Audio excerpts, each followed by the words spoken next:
अगर किसी को यह पसंद है तो मैं वास्तव में अनिश्चित हूं, मुझे नहीं पता। मैं नहीं जानता कि जागृति क्या है।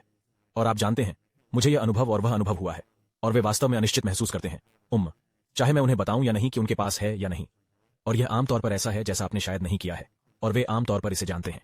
लेकिन इसकी परवाह किए बिना मैं वास्तव में उस पल में जिस ओर इशारा करना चाहता हूं वह भावनाओं के दायरे में कुछ है, या संदेह जैसा कुछ है। यदि आप डगमगा रहे हैं, यदि आप अपने मन में हैं, तो मैं आमतौर पर केवल यह इंगित करने के लिए अधिक इच्छुक होता हूं कि ठीक है, जब आप ऐसा महसूस करते हैं, भले ही आपके पास जागृति हो या नहीं, जब तुम्हें ऐसा लगे क्या यह है या वह है, दो सच्चाइयों के बीच उलझा हुआ है। वह सजीव सत्य नहीं है, वह बौद्धिक सत्य है। आप उलझे हुए हैं, आप मूल रूप से अपने दिमाग को उलझा रहे हैं। तो उस मामले में यह वास्तव में कोई फर्क नहीं पड़ता है ना। कभी कभी ऐसा लगता है जैसे यह एक बहुत ही महत्वपूर्ण अनुभव है, लेकिन फिर यह एक दिन की तरह बीत गया है, जैसे पूरी तरह से चला गया।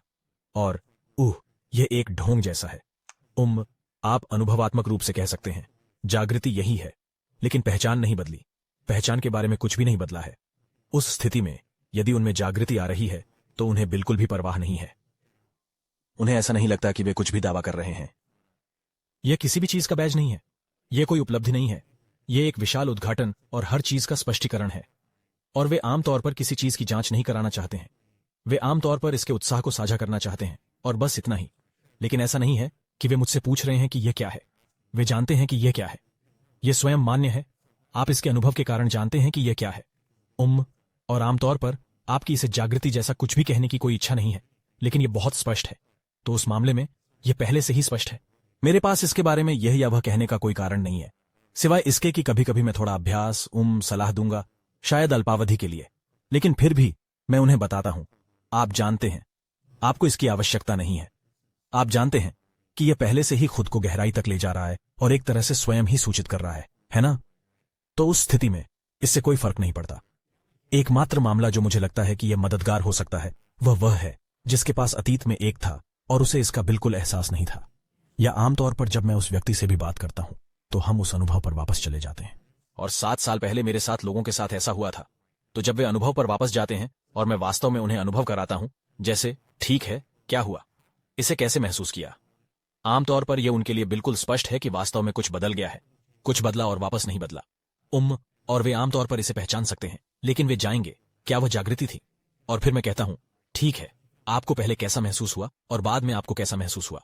और अक्सर उस क्षण के आसपास उस विषय पर एक तरह की बातचीत के बाद यह यथोचित रूप से स्पष्ट होता है।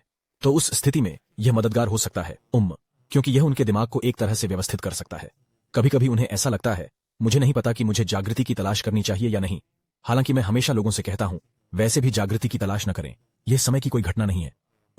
लेकिन उन्हें ऐसा लगता है, मुझे नहीं पता कि मेरे पास यह है या नहीं, इसलिए शायद मुझे आत्मजांच की ओर उन्मुख होने की कोशिश करनी चाहिए, या शायद मुझे काम करना चाहिए। क्या मुझे छाया या भावना स्पेक्ट्रम में अधिक काम करना चाहिए, सामान टाइप करें। तो उस स्थिति में कभी कभी यह मददगार होता है। लेकिन फिर भी इन सभी मामलों में जब मैं पहली बार लोगों से इस विषय पर बातचीत करता हूं तो मैं अक्सर उन्हें बताता हूं, मैं कहूंगा कि मुझे वास्तव में परवाह नहीं है कि आप जागृति के स्पेक्ट्रम में कहां हैं। इस पल में मेरे लिए वास्तव में इससे कोई फर्क नहीं पड़ता, क्योंकि आप खाली हैं। ईमानदारी से कहूं तो हर चीज और हर कोई खाली है। इसलिए मैं वास्तव में आपको जागृत या जागृत नहीं देखता हूं। मैं आपको किसी विशिष्ट व्यक्ति के रूप में भी नहीं देखता वास्तव में। तो ये तो अभी दिखने वाली बातचीत है, और इस बातचीत में मुझे वास्तव में केवल इस बात में दिलचस्पी है कि अब क्या महसूस किया जा रहा है। आप क्या महसूस कर रहे हो, आप क्या समझ रहे हैं, अभी आपके लिए चीजें कैसी चल रही हैं। और आमतौर पर यह वास्तव में अच्छा काम करता है। इस तरह से लोग हॉट सीट से उतर जाते हैं।